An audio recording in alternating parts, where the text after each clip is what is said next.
तो आदाब, नमस्कार, गुड इवनिंग, सत श्री अकाल। एक बार फिर आप तमाम लोगों का स्वागत है। आप तमाम लोग जब रात को सो रहे होंगे और सुबह उठे होंगे तो एक बड़ी खबर सुनने को मिली होगी। लेकिन हमारी टीम, पूरी क्राइम तक की टीम, कोई सोया नहीं। उसकी वजह ये थी कि रात करीब 1:50 पर अचानक एक खबर आई और 1:50 पर जब ये खबर आई उसके बाद एक एक कर जो लोग घर लौट चुके थे वो सब वापस दफ्तर पहुँचे।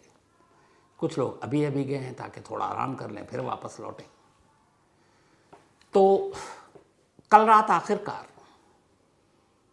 जो कुछ हुआ 22 अप्रैल को पहलगाम में, जिसकी चर्चा हो रही थी कब कब कब, तो आखिर एक ऑपरेशन पूरा हुआ। और इस ऑपरेशन में अभी तक जो खबर है वो ये है कि 26 लोगों के मारे जाने की खुद पाकिस्तानी आर्मी ने पुष्टि की है, कंफर्मेशन दिया है।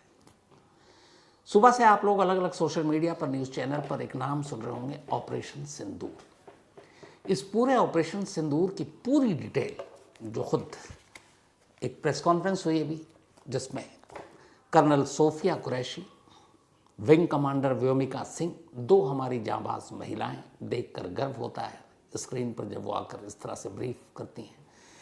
इसके अलावा विदेश सचिव हमारे विक्रम मिश्री, इन तीनों ने एक प्रेस कॉन्फ्रेंस की। उससे पहले एक वीडियो चलाया हाल में जो भी हमारे ऊपर हमले हुए थे, चाहे वो पार्लियामेंट अटैक हो, 26/11 हो, उरी हो, पुलवामा हो और आखिर में पहलगाम, और उसके बाद पूरी ब्रीफिंग। शुरुआत इस ऑपरेशन के नाम से, ऑपरेशन सिंदूर। ये नाम प्राइम मिनिस्टर नरेंद्र मोदी ने दिया था, सुझाव उन्हीं का था। लेकिन ये नाम जानते हैं क्यों पड़ा? पिछले लगभग कई सालों में आतंकवाद की वजह से हमारे देश में 350 लोगों की जान गई, 800 से ज़्यादा घायल हुए और उनमें ज़्यादातर मरने वाले मेल थे, पुरुष थे, पति थे। लेकिन एक तस्वीर ने 22 अप्रैल को पहलगाम से जो सामने आई, हर एक के कलेजों को छलनी कर दिया था। वो तस्वीर ही ऐसी थी। हिमांशी नरवाल पहलगाम में बैठी हुई हैं और उनके बराबर में एक लाश पड़ी है। वो शहीद कैप्टन विनय नरवाल की बॉडी थी। कैप्टन नरवाल नेवी में कुछ वक्त पहले उनकी शादी हुई थी। दोनों कश्मीर घूमने गए थे और पहलगाम के हमले में आतंकवादियों की गोली का वो शिकार हो गए। तो कैप्टन विनय नरवाल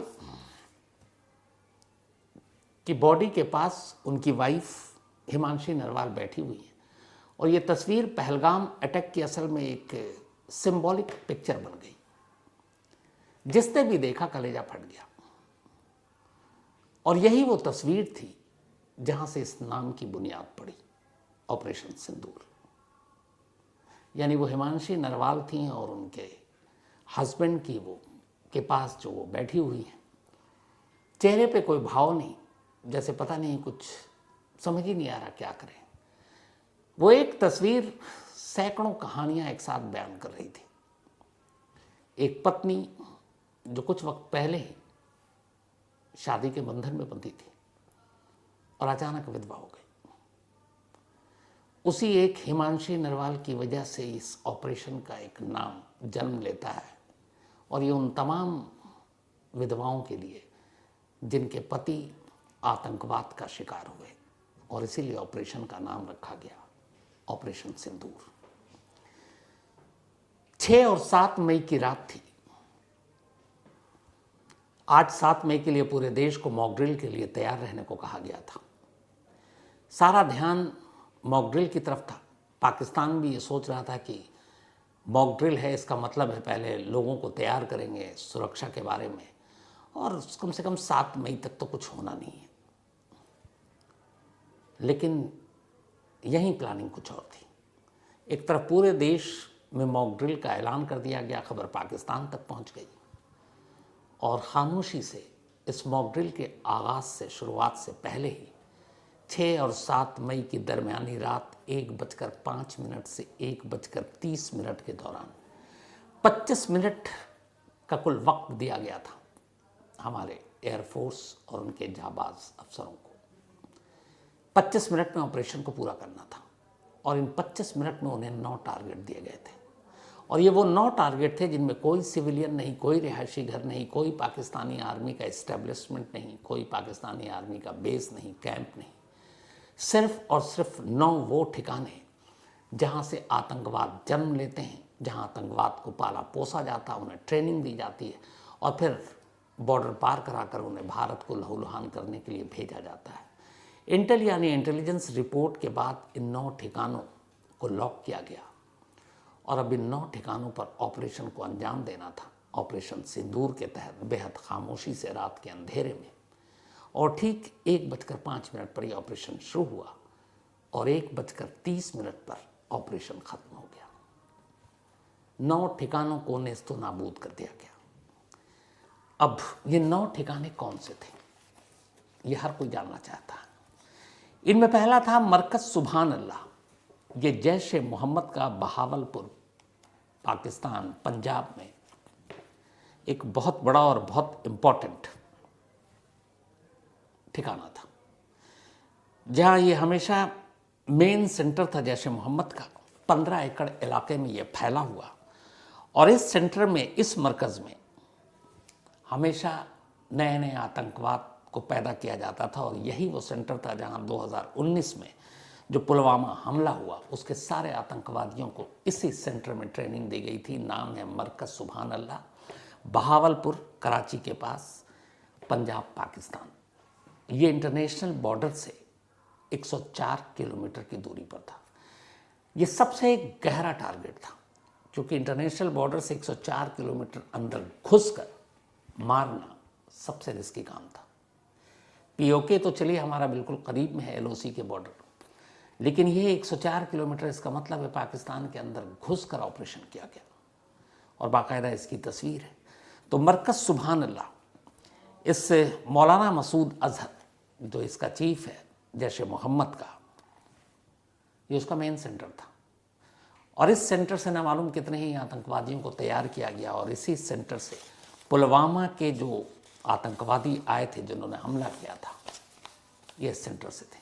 तो पहला निशाना था मरकज सुभान अल्लाह, जैश ए मोहम्मद का एक तरह से मेन सेंटर। उसको निशाना बनाया गया और उसको तहस नहस कर दिया गया। कितने लोग मरे हैं इस मरकज़ के अंदर, फिलहाल गिनती पता नहीं। दूसरा टारगेट था मरकज़ तैयबा। ये लश्कर तैयबा का मुद्र के पंजाब में एक बहुत बड़ा सेंटर है। लश्कर वही है जो टीआरएफ, जिसने पहलगाम में हमला किया, जिम्मेदारी ली, उसी का एक शैडो ऑर्गेनाइजेशन है। सेकंड टारगेट जो दिया गया था वो ये मरकज़ तैयबा था, लश्कर तैयबा का एक बड़ा सेंटर, और ये इंटरनेशनल बॉर्डर से 18 किलोमीटर की दूरी पर था। 82 एकड़ में फैला हुआ है ये सेंटर, और इस 82 एकड़ में जो सेंटर है उसमें बहुत अलग अलग पढ़ाई भी सिखाई जाती है, ब्रेन वॉश भी किया जाता है, टेररिज्म भी तैयार किया जाता है। करीब 1000 स्टूडेंट्स जिन्हें ब्रेन वॉश करके कट्टरवाद सिखाने का काम लश्कर तैयबा का चीफ हाफिज सईद किया करता है। और ये मुद्रे के पंजाब में मरकज़ तैयबा उसका एक ख़ास सेंटर था, इंटरनेशनल बॉर्डर से 18 किलोमीटर दूर। और ये वही सेंटर था जहाँ 26/11 के हमले के एक गुनहगार जो जिंदा पकड़ा गया था, अजमल कसाब, उसको यहाँ ट्रेनिंग दी गई थी। ये इंटेल के पास पूरी रिपोर्ट थी। डेविड कॉलमन हेडली, इसको भी इसी सेंटर में ट्रेनिंग दी गई थी। तो 2 बड़े जिन्होंने 26/11 की साजिश रची और उसके हमले को अंजाम दिया, उनकी ट्रेनिंग का ये सेंटर था मरकज़ तैयबा। तो मरकज़ तैयबा में ये दूसरा अटैक किया गया और इसमें भी भारी नुकसान हुआ। निशाना सटीक था, बिल्डिंग की जो तस्वीर आई है वो तहस नहस है। तो ये हुआ दूसरा। तीसरा टारगेट था सर्जल तेहरा कलां फैसिलिटी, जैश ए मोहम्मद का ये एक और सेंटर, इंटरनेशनल बॉर्डर से 6 किलोमीटर अंदर। ये शाकरगढ़ डिस्ट्रिक्ट, नौरवाल, पंजाब, पाकिस्तान में है ये सेंटर। और इसकी जो मेन बिल्डिंग है, जैश ए मोहम्मद यहाँ पर ट्रेनिंग देता है और इसके अंदर अलग अलग तरह के ट्रेनिंग कैंप चलते हैं। ये भी जैश ए मोहम्मद का एक सेंटर है। और यहाँ 18 बल्कि 6 किलोमीटर दूर घुसकर ऑपरेशन को अंजाम देना था। और इस जगह पर भी बहुत सारे मोहम्मद अदनान अली, मुफ्ती अब्दुल रऊफ असगर और ऐसे न जाने कितने थे, अली जान काशिफ, शाहिद लतीफ़, इन सबको यहीं पे पाला पोसा गया, इनको बड़ा किया गया और इनको तैयार किया गया कि जाओ हिंदुस्तान को लहूलुहान करो। तो 9 टेरिस जो कैंप चल रहे थे उसमें तीसरे नंबर पर था सर्जल टेहरा कला फैसिलिटी जैश ए मोहम्मद का। इस बिल्डिंग को भी काफ़ी नुकसान हुआ, नेस्तो नाबूद किया गया। चौथा सेंटर था जिस पे हमला किया गया, महमूना जोया फैसिलिटी। ये हिजबुल मुजाहिदीन HM का एक तरह से हेड मराला सियालकोट के अंदर है। 18 किलोमीटर इंटरनेशनल बॉर्डर के अंदर, 18 किलोमीटर अंदर जाकर इस सेंटर को तबाह करना था और हमारे एयरफोर्स और फाइटर जेट ने वो काम किया। महमूना जोया फैसिलिटी हिजबुल मुजाहिदीन का सेंटर, और यहाँ पर हिजबुल के जितने टॉप अलग अलग टेररिस्ट हुए उनकी ट्रेनिंग दी गई, उन्हें तैयार किया गया और फिर उन्हें जम्मू रीजन में ख़ास तौर पर तोड़फोड़ के लिए भेजा जाता था। ये जो सेंटर था महमूना जो है फैसिलिटी हिजबुल मुजाहिदीन का, इसका काम ही था एक पूरा इलाका इन्होंने जम्मू का चुन रखा था और ये इनका ये था कि यहाँ पे ऑपरेशन हमें अंजाम देना है। इस सेंटर को भी गहरी चोट मारी, रात के अंधेरे में इस सेंटर को भी नेस्तो नाबूद कर दिया गया। पांचवा टारगेट जो हमारा था वो था मरकज़ अहले हदिया बरनाला। ये लश्कर तैयबा का था। घूम फिर कर यही 3 नाम आते हैं, लश्कर, जैश या फिर हिजबुल मुजाहिदीन। ये भिम्बर डिस्ट्रिक्ट अब ये था जो अभी तक आपको मैंने बताया, ये पाकिस्तान के अंदर था। फ़र्क आप ये देखिए कि अब पाकिस्तान चाहे वो सियालकोट में हो चाहे मुद्रिके में हो, ये पाकिस्तान के अंदर है। 104 किलोमीटर दूर जब घुसा वो पाकिस्तान के अंदर है। तो कम से कम पाकिस्तान के अंदर 1, 2, 3, 4 ठिकानों पर हमले किए गए और POK यानी पाक ऑक्युपाइड कश्मीर यानी पाक अधिकृत कश्मीर जिस पर कब्जा कर रहा पाकिस्तान में, वहां के 5 ठिकानों को निशाना बनाया गया। उनमें पहला था मरकज़ अहले हदिया बरनाला लश्कर तैयबा का। ये LOC से सिर्फ 500 मीटर की दूरी पर यह कैंप चल रहा था, लाइन ऑफ कंट्रोल। चूँकि ये POK है वहाँ पर इंटरनेशनल बॉर्डर नहीं बल्कि LOC आ जाता है, लाइन ऑफ कंट्रोल, दोनों देश के बीच में जो समझौता था। तो मरकज़ अल हदिया बरनाला में लश्कर तैयबा का एक बड़ा कैंप चलता था और यहाँ पर करीब एक साथ 100 से 1500 आतंकवादियों को एक साथ ट्रेनिंग दी जाती थी, तैयार करने का काम होता था। और ये एक बड़ा सेंटर था लश्कर के हिसाब से जहाँ पे उन्हें तैयार किया जाता था। तो मरकज़ अहले हदिया बरनाला एक निशाने पर ये था, ये भी नेस्तो नाबूद हो गया। छठा टारगेट था मरकज़ अब्बास। ये जैश ए मोहम्मद का कोटली में है और ये 13 किलोमीटर LOC से अंदर है, लाइन ऑफ कंट्रोल से। 13 किलोमीटर अंदर इसको निशाना बनाया गया और ये मरकज़ अब्बास जो है यहाँ पे 100 से 125 जैश ए मोहम्मद के टेररिस्ट, उनके कैडर के लोग मौजूद रहते हैं और ये बाकी नई नस्लों को ट्रेनिंग देते हैं। तो ये एक बड़ा सेंटर था टेरर कैंप जो इंडिया के लिए हमेशा एक खतरा बना रहता था। तो छठा टारगेट मरकज़ अब्बास जैश ए मोहम्मद का। 7वां टारगेट था मस्कर रहील शाहिद हिजबुल मुजाहिदीन का कोटली पाक ऑक्युपाइड कश्मीर में, पाक अधिकृत कश्मीर में। ये 30 किलोमीटर अंदर था LOC से और हिजबुल मुजाहिदीन का एक बड़ा सेंटर करीब 2.5 किलोमीटर मोहौली पुली एक जगह है वहाँ से अंदर में था ये, और ये कोटली डिस्ट्रिक्ट में आता है POK में।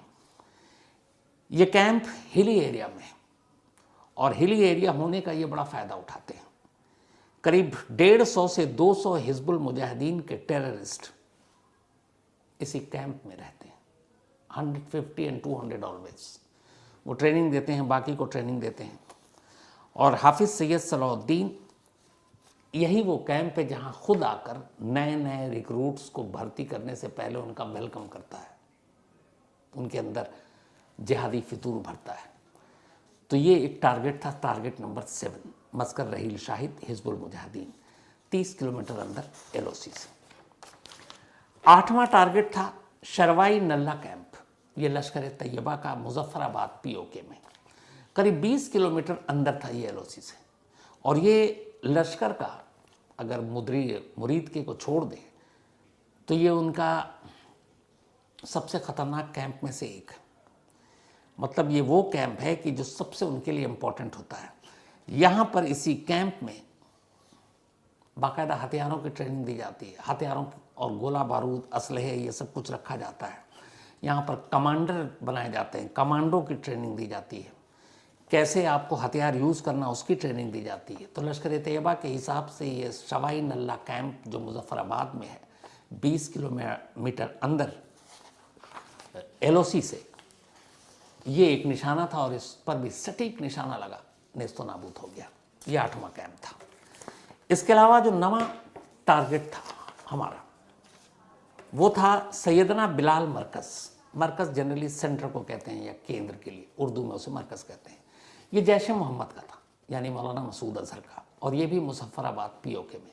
मुजफ्फराबाद उनके लिए बड़ा आसान होता है कि पीओके है और इधर फिर एलओसी क्रॉस करके आसानी से कश्मीर में घुस जाते हैं, आतंक फैलाते हैं। तो ये एलओसी से 12 किलोमीटर अंदर सैयदना बिलाल मरकज़ जैश मोहम्मद का 9वां टारगेट ये था। और यहाँ पर बाकायदा ये भी एक हिली एरिया में है और एक 3 स्टोरी बिल्डिंग है। इस 3 स्टोरी बिल्डिंग के अंदर 50 से 100 जैश मोहम्मद के टेररिस्ट हमेशा मौजूद रहते हैं और तमाम तरह की ट्रेनिंग करते हैं, फिर वहाँ से ये भारत की तरफ भेजते हैं। तो ये वो 9 सेंटर थे जिनको टारगेट दिया गया। रात 1:05 और 1:30 पर यह ऑपरेशन ख़त्म हुआ। इस ऑपरेशन के दौरान किसी भी सिविलियन की मौत की अभी तक खबर नहीं आई, यानी आम नागरिक पाकिस्तान के किसी मिलिट्री इस्टेब्लिशमेंट या पाकिस्तानी आर्मी के ऊपर कोई हमला नहीं किया गया। बिल्कुल स्पेसिफिक टारगेट था सिर्फ टेररिस्ट कैंप को निशाना बनाना। यूएन यानी यूनाइटेड नेशन ने खुद कहा था कि जिस तरीके से पहलगाम हुआ, ऐसे टेररिस्ट को सज़ा देना, उनको इंसाफ के कटघरे में लाना ज़रूरी है। तो भारत ने वही काम किया। ये कोई पाकिस्तान पर अटैक नहीं था, पाकिस्तानी मिलिट्री पर अटैक नहीं था, पाकिस्तानी नागरिकों पर अटैक नहीं था, बल्कि भारत को लहूलुहान करने वाले वो आतंकवादी जो वहाँ पनपते हैं, फूलते हैं, उनको फंड दिया जाता है, उनको ट्रेनिंग दी जाती है, ये उन कैंप पर हमला था। और इस कैंप में अब तक 26 लोगों के मरने की खबर है। पाकिस्तान से बहुत सारी तस्वीरें आ रही हैं जिसमें अस्पताल में भी घायल पड़े हुए हैं। तो इसके अलावा इस 9 हमले के बाद 25 मिनट के ऑपरेशन को पूरी तरह से कामयाब डिक्लेयर कर दिया गया। लेकिन क्या इन हमलों के बाद पाकिस्तान बेवकूफ़ी करेगा वापस रिटेलिएट करने का? पाकिस्तान के बारे में कुछ कहा नहीं जा सकता। इसलिए हमारे जितने भी सेना के लोग हैं उन सबको अलर्ट पर रखा गया है। जो पैरामिलिट्री फोर्सेस हैं उनकी छुट्टियां कैंसिल कर दी गई हैं। सभी को कहा गया है कि आप इमरजेंसी मोड पर रहेंगे। पूरे सरहद पर, इंटरनेशनल बॉर्डर पर, एलओसी पर सुरक्षा लगातार बढ़ा दी गई है और कोशिश यही है कि किसी भी तरह की जवाबी कार्रवाई का मुंह तोड़ जवाब दिया जाए। तो 22 अप्रैल के बाद से जिस चीज़ का इंतज़ार था, लोग इंतज़ार कर रहे थे, उन 26 बेगुनाह सैलानियों, टूरिस्ट, पर्यटकों की मौत का, और ये 26 से 11 जो मुंबई में हमला हुआ था, उसके बाद ये सेकंड लार्जेस्ट था जिसमें आम लोग, आम टूरिस्ट को निशाना बनाया गया था। इतनी बड़ी तादाद में आम लोगों को, टूरिस्ट को कभी निशाना नहीं बनाया गया 26 से 11 मुंबई हमले के बाद। ये दूसरा था, तो इसलिए ये बड़ा एक दर्द और ज़ख्म था। तो इस तरीके से 9 टेररिस्ट कैंप पर हमला करके फ़िलहाल भारत ने इस गम को थोड़ा हल्का किया है। अब आगे क्या होगा पता नहीं, देखना है कि सरहद पार से क्या होता है। जवाब देने के लिए पूरी तरह से हम सब तैयार हैं यहाँ। तो इस ऑपरेशन में फ़िलहाल इतना ही। बाकी जो भी अपडेट होगा, पूरे दिन लगातार क्राइम तक पर आपको हमारी पूरी टीम बैठी हुई इसी के ऊपर नज़र है। बारी बारी से वो सब आएंगे, आपको अपडेट देते रहेंगे, तो सुनिएगा, अपनी राय भी दीजिएगा। फ़िलहाल मुझे दीजिए इजाज़त। रात को 9 बजे आपसे